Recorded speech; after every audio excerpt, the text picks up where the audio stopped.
Everyone, thanks for taking a minute to watch my video. I want to talk to you today about two relatively simple concepts that go a little bit deeper than you may have imagined. And those are the concepts of why and why not. So in my business, I get a lot of people telling me why they don't want to be a part of this business. And those are the why nots.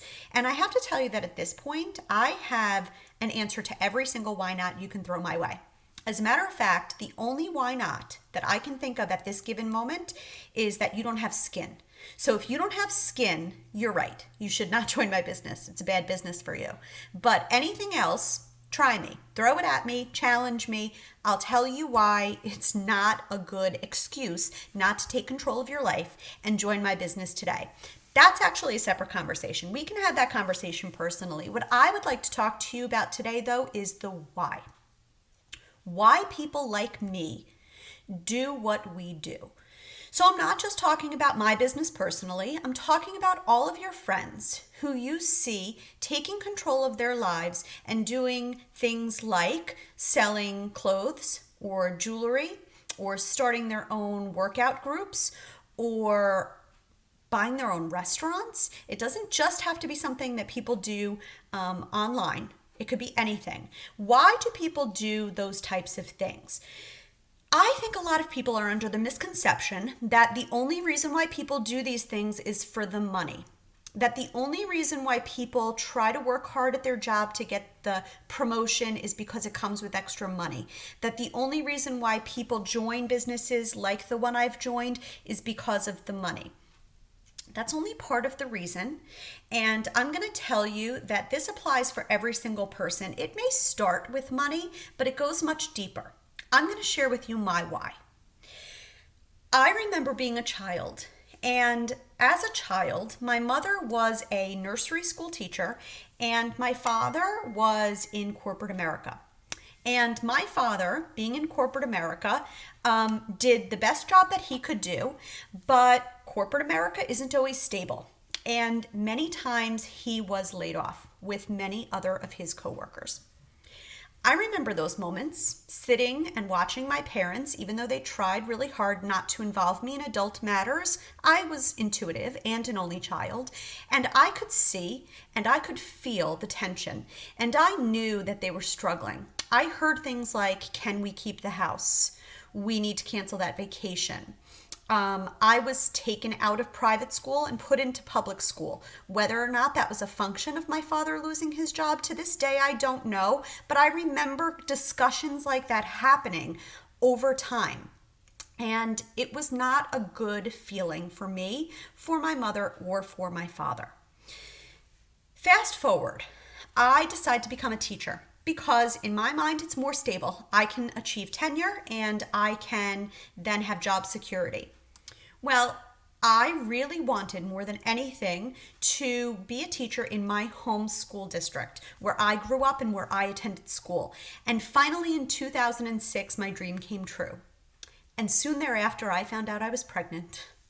And I remember going to my principal's office, crying hysterically, telling her that I was pregnant, and her telling me, no, this is a good thing. But in the back of my mind, I knew it wasn't a really great thing for me professionally. I was excited to have another child, but I also knew that having to go out on maternity leave the first spring that I had been hired wasn't ideal. A few years later, when I received tenure, our state decided to elect a governor who made it very difficult for all school districts to hold on to the amount of teachers that they currently were employing, including the school district I worked in, even though it was a higher socioeconomic school district. I was told to go look at the seniority report. I had never heard of a seniority report before in my life, and I had been teaching at that point in my life for about 14 years. It was in the faculty room, and it was a list of everybody's name in the district and when they had been hired and when they received tenure. I did have tenure, but my name was at the bottom of that seniority report because even though I received tenure, I was the last one in my department as a middle school language arts teacher to be hired. And so when rumors started to spread that they were going to be getting rid of teachers, I went to work every day thinking, I'm going to be called into my principal's office and she's going to tell me I don't have a job.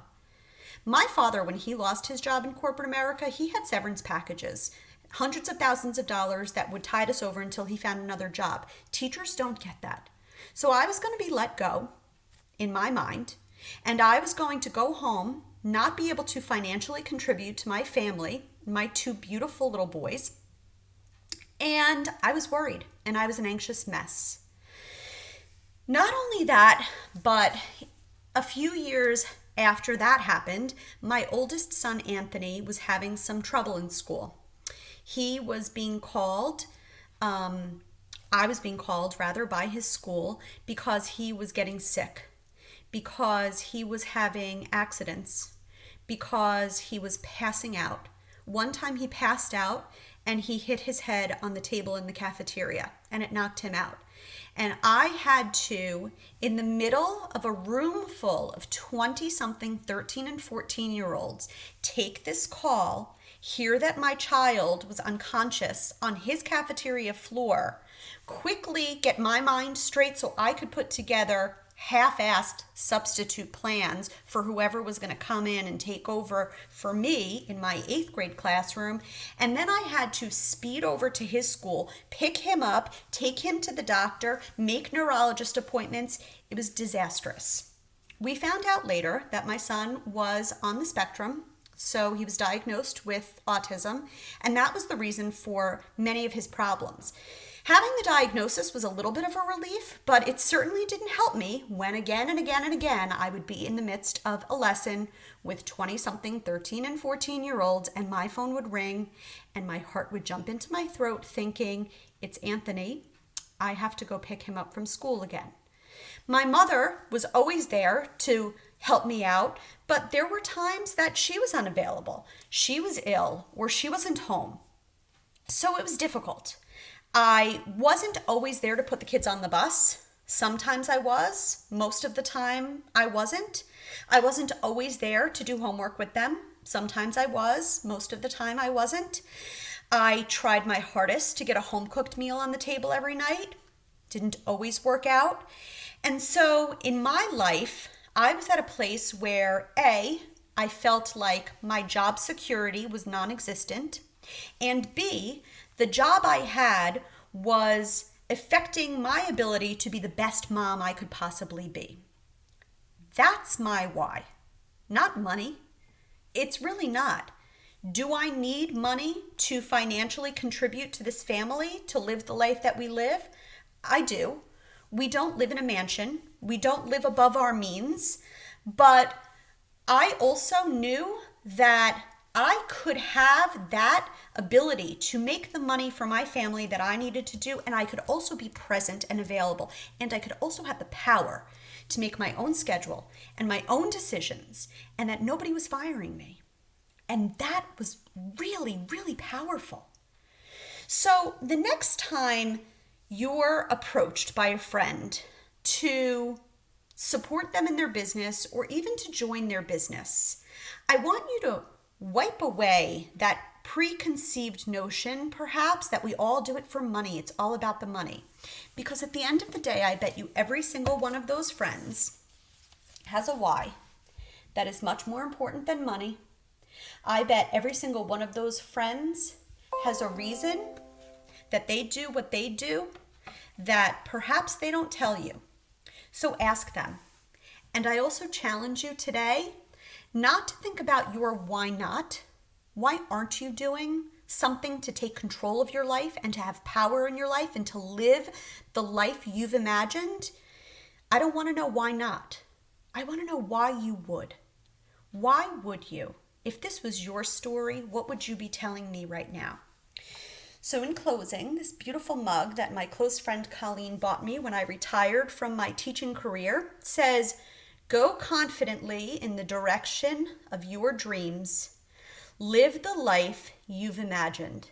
And that's what I'm challenging you all to do today. Cheers.